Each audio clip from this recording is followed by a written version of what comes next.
안녕하세요. 반갑습니다. 다양한 교육 정보들을 드리고 영어도 가르치고 있는 은호 아빠입니다. 오늘은 어떤 이야기를 해보려고 하냐면 제가 이 이야기를 언제 할까 머릿속으로 정말 많이 생각했거든요. 바로 5등급 체제에 대한 이야기입니다. 정말 말도 많고 탈도 많은 5등급 체제인데요. 부모님들이 이제 시작한 지 2년 차밖에 되지 않다 보니 현장에서도 정보가 그렇게 많지 않은데 부모님들은 정말 혼란스러운 상황일 수밖에 없을 거라고 생각해요. 정말 5등급 체제는 할 말이 너무 많아요. 제가 이걸 이야기하면 제가 영상 속에서 너무 화를 낼까봐, 너무 화를 낼까봐 좀 주저했어요. 이거는 진짜 영상 촬영하다 제가 너무 화낼지도 모르는데 그리고 제가 지금 목이 좀 쉬었잖아요. 제가 이거 촬영을 2번째 하는 건데 첫 번째 촬영하다가 제가 너무 화를 내서 이거 좀 진정하고 다시 촬영해야 되겠다라고 생각해서 지금 2번째 촬영을 하고 있습니다. 그만큼 5등급 체제는 저에게도 분노 포인트지만 가르치면 가르칠수록 정말 이건 누구 머리에서 나왔을까? 이 5등급 체제란 이 생각이 도대체 누가 생각한 건지 이거 아이들이 고생하는 걸 생각하면 생각할수록 너무 화가 나요, 진짜. 일단 현실은 지금 어떠냐? 5등급 체제가 처음 등장했을 때 그래 뭔가 9등급 체제에서 너무 성적에 타이트한 이 9등급으로 쪼개져 있던 이 성적 스트레스를 5등급 체제가 되면 조금 줄어들지 않을까라고 기대를 했었잖아요, 일부 사람들이. 그나마 기대를 하고 있었는데 뚜껑을 열어보니까 어떠냐? 그야말로 지옥이 펼쳐지고 있습니다. 진짜 생지옥도 이런 지옥이 없어요. 아이들의 공부 부담은 9등급 체제보다는 훨씬 더 심해졌고 선생님들도 그 압박감이 어마어마할 거라고 생각합니다. 진짜 누가 생각했는지 이거는 진짜 아이들을 지옥에 빠뜨리게 된 책임을 누군가는 전 져야 된다고 생각해요. 이거 진짜 너무 심각해요, 이 상황이. 그런데 이마저도 잘 돌아가고 있냐? 엉망진창입니다, 진짜로. 이 5등급 체제는 뭐 하나 좋은 장점을 발견해낼래야 발견할 수가 없는 진짜 최악의, 진짜 어떻게 보면 교육 정책 사고다라고 말씀드릴 수밖에 없을 것 같아요. 일단 9등급 체제에서 5등급 체제로 변하게 된 계기는 다들 알겠지만 그냥 아이들의 학업 부담을 줄이고 싶다라는 누군가의 순진한 생각부터 시작했다고 저는 생각해요. 우리나라가 언제는 학업 부담이 없었던 적이 있나요? 그런데 요즘에 대치동 보셨죠? 대치동에 누군가 요즘 예전에는 대치동에 무슨 뭐 차를 이렇게 엄마들이 차를 대가지고 막 주차해놓고 막 아이들을 기다린다는 게 기사에 났었잖아요. 요즘은 캠핑카 등장했습니다. 캠핑카가 등장해서 캠핑카를 대여해가지고 거기서 아이들하고 밥을 해 먹어야 될 만큼 아이들이 지금 현재 공부에 어마어마한 왜 캠핑카까지 들어가서 밥을 먹겠어요? 시간이 없기 때문입니다. 9등급 체제에서 5등급 체제로 변한 다음에 아이들이 해야 할 것들이 너무 많이 늘어났기 때문에 아이들은 지금 숨 쉴 새가 없어요. 숨을 쉬잖아요? 그럼 그만큼 성적이 떨어지는 거야. 숨을 쉬면 숨 쉴 새가 없어. 이게 말이 되냐고요, 진짜로. 이게 왜 이렇게 됐느냐? 결국 변별력 때문에 그래요, 변별력. 그러니까 9등급 체제에서 5등급 체제로 변하면 뭔가 그래도 좀 여유가 있지 않을 거라고 누군가는 순진하게 생각할지 모르겠는데 그걸 결정하는 건 대학교입니다. 대학교가 우리는 조금 더 좋은 학생을 선별하고 싶잖아요. 대학교의 욕심은 그거고 모든 학생들과 부모님의 욕심은 또 뭐예요? 우리 아이가 좀 더 좋은 대학을 갔으면 좋겠잖아요. 그 모든 그런 욕구와 욕망이 가득한 이 입시계에서 5등급 체제로 바뀐다 하든 누군가는 더 좋은 대학을 갈 수밖에 없고 더 가고 싶고 대학교는 그런 학생을 선별해야 되잖아요. 그러려면 장치가 필요한데 9등급에서 5등급으로 넓혀놨으니 대학교에서는 다른 장치를 요구하지 않겠어요? 그게 뭐겠어요, 결국? 세특, 수행평가, 정성평가 뭐 이런 거잖아요. 그런 걸 위해서 아이들은 더 많은 시간을 투자하고 더 많은 공부를 해야 되는 이 지옥과 같은 상황이 펼쳐진 거죠. 그렇다고 해서 5등급 체제가 돼서 애들이 내신 공부를 적당히 하냐? 그게 아니야. 이제는 예전에는 1등급에서 2등급으로 살짝 떨어져도 그래 뭐 다시 다음에 1등급 맞으면 되지라는 숨쉴 구멍이라도 있었지. 지금은 1등급에서 밀려나면 끝장이다라고 생각하는 아이들이 너무 많이 생겨버린 거예요. 그러니까 무조건 1을 맞아야 되는 이 압박감. 그리고 2를 맞던 아이들은 3이 맞으면 혹은 내가 2짜리를 너무 많이 맞아버리면 혹은 2등급이었던 아이들은 3 맞으면 진짜 끝장난다라는 이 등급 체제가 그 간극이 넓어지면서 한 등급과 그 등급과의 간격은 너무 넓어져 버린 거야. 1과 2의 차이가 너무 심해져 버린 거지. 그러니까 무조건 1등급을 받아야만 하는 그 압박감은 예전과 전혀 차이가 없는데 거기에다가 다양한 활동들만 왕창 늘어나 버린 것이 지금 5등급 체제의 이 말도 안 되는 상황입니다. 진짜. 지옥이죠, 말 그대로 생지옥입니다. 그래서 요즘에 저와 공부하는 아이들이 진짜 맨날 밤을 새요. 수행평가다 뭐다 계속 저녁에 새벽까지 잠을 못 자. 예전에는 시험 기간만 아이들이 고생했다면 지금은 시험이 시작하기 전, 시험이 끝난 후에도 아이들이 계속 그거에 시달려야 되고 또 그거를 선생님은 계속 챙겨줘야 되잖아. 그거 채점하고 평가하고 애들하고 세특 챙기고 선생님의 그런 학업 외에 해야 할 일들이 산더미같이 쌓이면서 선생님들은 수업에 집중할 수도 없는 상황이 되어버렸고 아이들은 수업 시간에 자는 아이들이 그냥 예전에 뭐 한 수업에서 절반 잤다면 지금은 거의 3분의 2가 잠을 자고 있는 상황이에요. 수업을 할 수가 없어. 다 잠을 자고. 애들한테 물어보면 다 자고 있대. 왜? 그 전날 수행평가하느라 밤을 샜다는 거야. 이게 뭐냐고요 도대체. 이게 지금 아이들에게 펼쳐진 지옥과 같은 상황입니다.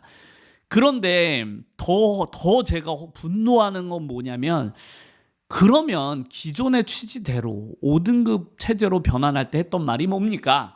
아이들에게 선택지를 늘려준다고 한 거 아니었어요? 무슨 대학교처럼 학점 은행제 뭐 이런 거 학점이라고 해가지고 아이들이 선택할 수 있는 과목 수를 뭐 엄청 늘려가지고 뭐 AI도 배운다, 로봇도 배운다, 뭐 별의별 과목을 다 만들어서 그걸 교육하게 하겠다라고 하지 않았어요? 저는 그 말 나왔을 때부터 이게 말이 되나 싶어서 이게 과연 교육 현장에 상황을 알고 있는 사람이 이 정책을 짜고 있는 거란 생각을 했거든요. 처음에 아이디어 나올 때부터. 아니 그럼 AI는 누가 가르칠 거며 로봇은 누가 가르치냐고. 선생님이 없는데 그걸 가르칠 수 있는 선생님도 없지, 교재도 없지. 교재를 만들어 본 적도 없으면서 그런 과목을 교육한다고 나온 거예요. 그것도 상대평가로. 와, 그래서 저는 의무심을 가졌거든요. 도대체 그게 말이 되나? 그걸 가르칠 수 있는 선생님이 특히 지역엔 아예 없는데? 라고 생각하고 뚜껑을 딱 열었더니 이게 더 분노야. 변한 게 없는 거야. 그냥 과거랑 똑같아. 1학년 과목은 어떠냐? 통합과학, 통합사회. 이름만 바뀌었어요. 공통국어, 공통영어 뭐 이런 걸로 이름만 바뀌었거든요. 근데 뚜껑을 열어보니까 어땠냐? 그냥 똑같다니까요. 9등급 체제랑 교과서 내용이 동일해. 그냥 책만 1권, 2권으로 나눠놨어. 도대체 그건 왜 나눈 건지 모르겠어. 예전에 과학책이 그냥 한 권이었거든요. 그럼 지금은 1권, 2권으로 나눠놨어요. 1학기, 2학기. 저는 그거 나오면서 그냥 문제집 회사랑 돈 벌어주려고 이거 뭔가 짰나 보다 이런 생각이 들더라고요. 왜? 문제집 값만 2배로 오른 경우가 돼버렸거든요. 자습서 이거 사는데 옛날에 아이들이 자습서랑 문제집 사려면 그냥 1학기 그 2학기 책 한 권만 샀으면 됐거든요. 통합과학, 통합사회, 한국사 이런 거. 근데 지금은 다 과목을 반씩 쪼개놓은 거야. 그러니까 아이들이 1학기 책, 2학기 책을 모두 사야 되는 이 황당한 상황이 벌어진 거죠. 자습서도 다 쪼개놔서 돈이 2배로 들어요, 아이들이. 그러니까 아이들의 교육비 부담만 더 늘어난 셈이 돼버린 거죠. 물론 출판업계는 좋겠지, 신났지. 이거 쪼개면서 가격을 자기네는 2배로 올렸으니까. 그런 것만 벌어진 거예요. 근데 내용은 어떠냐? 책을 정확히 절반으로 쪼갰거든요. 근데 안에를 펼쳐보면 옛날 책하고 내용이 똑같아. 똑같아요 그냥. 왜 똑같을 수밖에 없냐? 선생님이 똑같잖아요. 옛날에 작년에 수업했던 선생님이 올해도 가르쳐야 될 거 아니야. 9등급체에서 수업하던 우리 과학 선생님이 5등급체에 바뀌었다고 해서 책이 완전히 내용이 다 변하면 안 되니까 결과적으로 어떻게 됐냐? 내용을 하나도 안 바꾸고 그냥 내버린 거죠. 과학은 거의 99% 똑같고요. 사회는 순서만 바꿨더라고. 단원 순서만 바꿨고 한국사 똑같습니다. 뭐 영어랑 국어도 거의 차이가 거의 없죠. 안에 있는 본문 내용만 바뀐 거지. 문학도 거의 똑같고 그냥 2학년 책도 제가 과목 이름만 봤을 때는 이거 어떻게 바뀌는 거지? 왜냐면 과목 이름이 너무 달라진 거예요. 옛날 윤리와 사상, 생활과 윤리, 뭐 사회와 사회문화, 정법 뭐 이런 게 아니라 과목별 이름이 바뀌었더라고요. 물론 물리, 화학 뭐 이런 거는 똑같은데 그 문과 계열 책들은 진짜 많이 변했더라고요. 제목이. 그래서 이 책들 이거 2학년 책은 그래도 전공책이니까 좀 다르게 나오려나 하고 제가 책을 사봤거든요. 똑같습니다. 똑같아. 그러니까 결국 표지 가리한 거잖아요. 표지만 갈았어. 그냥 제목만 바꿨어. 심지어 정치라든지 법, 뭐 물리, 화학은 그 표지 가리할 필요도 없어. 그냥 똑같으니까 제목도. 야, 그러니까 전체적으로 결국 교육 내용은 한 개도 변하지 않고 선생님들이 가리키는 내용도 똑같은데 등급만 5등급 체제로 된 거고 아이들의 수행평가와 이런 세트 뭐 챙겨줘야 될 것들만 엄청나게 늘어나 버린 거예요. 도대체 이게 뭐냐고요. 변한 건 하나도 없지. 그냥 자기네 일은 안 한 거야. 자기네가 해야 할 일이 있었잖아요. 이렇게 변하면서 뭔가 새롭게 신설하는 과목들도 많이 늘리고 선생님들 교육도 했었어야 될 거 아니야. 사람도 고용해가지고 그런 선생님들을 전국에 파견하든지 로봇을 가리키거나 AI를 가리킬 수 있는 그런 선생님들을 교육해서 키워서 파견해서 선생님들이 교육할 수 있는 환경을 만들어 주든지 그런 거 하나도 안 하고 갑자기 이런 걸 하겠다고 시작을 했으니 제대로 될 리가 있습니까? 그러니까 머릿속으로 누군가 그냥 환상적으로 어떤 이미지를 그렸나 뭐 무슨 서양에서 우리 아이들이 무슨 대학교처럼 고등학교로 대학교처럼 다니는 것처럼 그냥 상상을 한 걸 현실로 만들려고 했었나 봐요. 현장에는 어떤 식으로 수업이 될지를 전혀 생각하지 안 하고 그냥 이런 정책을 던져버린 거지. 그리고 이렇게 될지 예상했잖아요. 어느 순간 나는 했다고 봐. 교육부에서 판단하기에 야 이거 해봐야 이거 안 된다. 우리가 상상한 대로 이거 이렇게 시행을 해봐야 결국에는 현실 가능성이 없으니 이렇게 실현될 가능성이 없잖아요.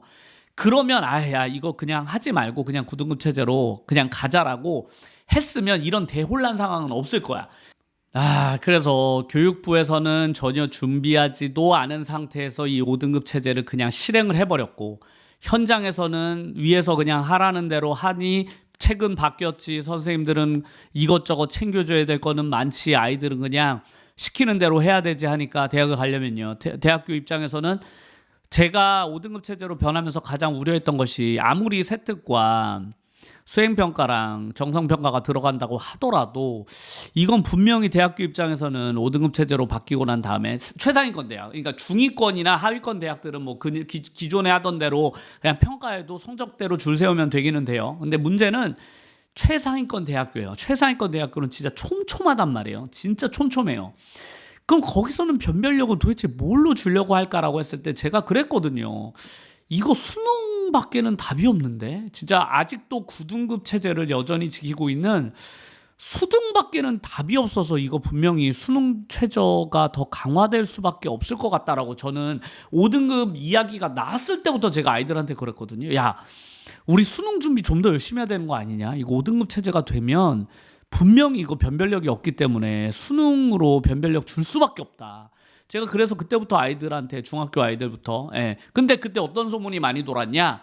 아니 수능도 없어진다는데요. 수능도 뭐 절대평가로 바뀐다는데요. 요즘도 그런 얘기 종종 나오고 있죠. 근데 대학교 입장에서 생각해보세요. 당장 방법이 없다니까.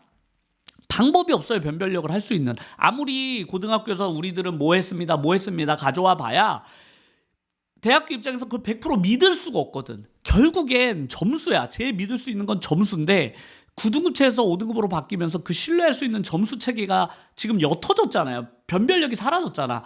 그러니까 최상위권 대학교일수록 수능을 활용할 수밖에 없을 거다라고 저는 옛날부터 생각을 했었는데 아니나 다를까 최근에 수능 최저 강화되고 있다라고 발표가 종종 되고 있죠. 지금 한양대가 종합전형 같은 경우는 수능 최저가 없는 걸로 되게 유명했는데 이제 신설됐죠. 수능 최저 있는 걸로. 그러니까 결국 이쪽밖에는 답이 없는 거예요. 수능 체제를 안 할 수가 없다니까요. 그럼 이렇게 되면 또 피해보는 건 어디냐? 또 지역에 있는 고등학생들이에요. 지역에 있는 고등학생들. 최저 맞추기 힘든 이런 비학군지 학교들. 이 학교들은 그냥 고스란히 피해를 볼 수밖에 없는 상황이에요. 수능을 누가 챙겨주냐고. 수능 학원도 없는데. 그러니까 결국에는 또 밀려나는 거예요. 지역에서 공부하는 아이들은 이제는 진짜로 상위권 대학은 더 가기 어려워진 거지. 의대는 꿈도 못 꾸겠어 이러다가 진짜로. 이게 저는 예전에 9등급 체제에서도 수능 체제가 너무 세지면 지방에 있는 고등학교 아이들은 이제 그쪽으로 못 간다 대학을. 최저 아니면 재수밖에 답이 없어. 현역 때는 아예 못 가고 결국 수능에서 재수를 해야지만 그런 상위권 대학교를 입학할 수 있는 게 지금 현실이거든요.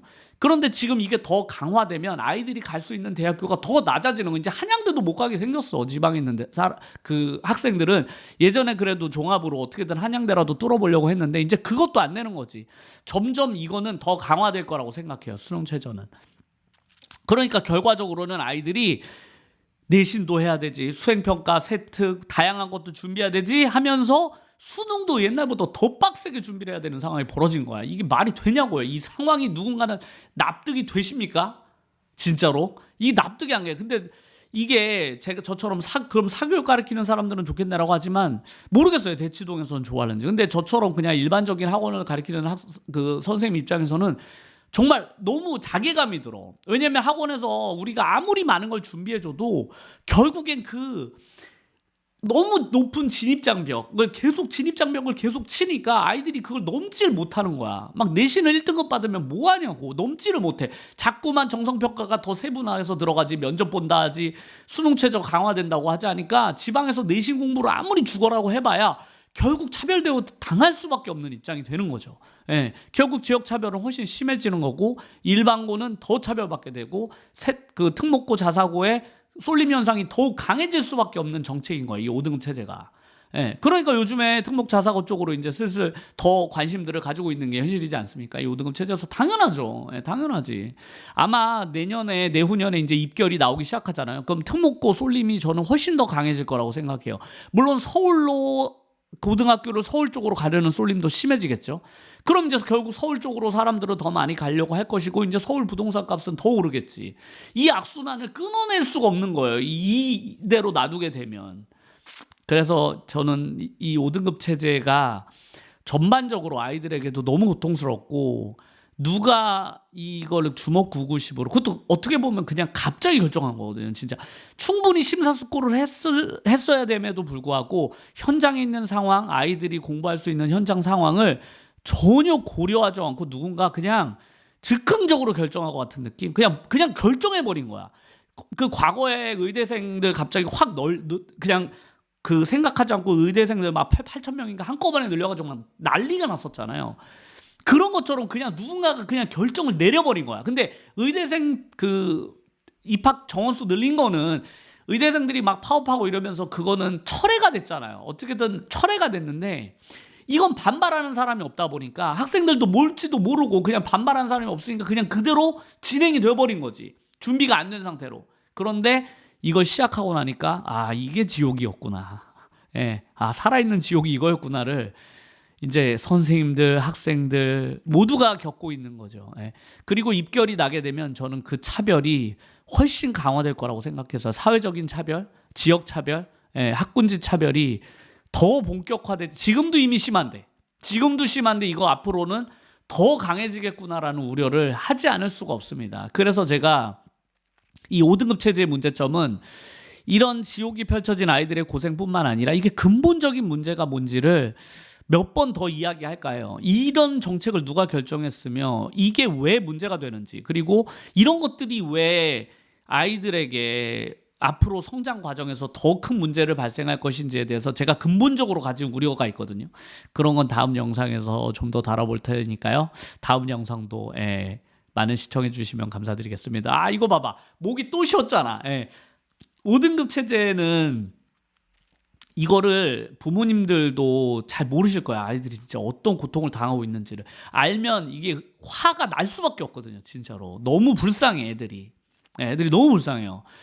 아 그러니까 이건 누군가가 손을 보지 않으면 안 되는데 이거 아마 오래 지속되지는 않을 것 같아. 너무 아우성이라서 현장에서 분명 수정이 되기는 될 텐데 그 사이에 아이들은 다 죽어나가는 거죠 뭐.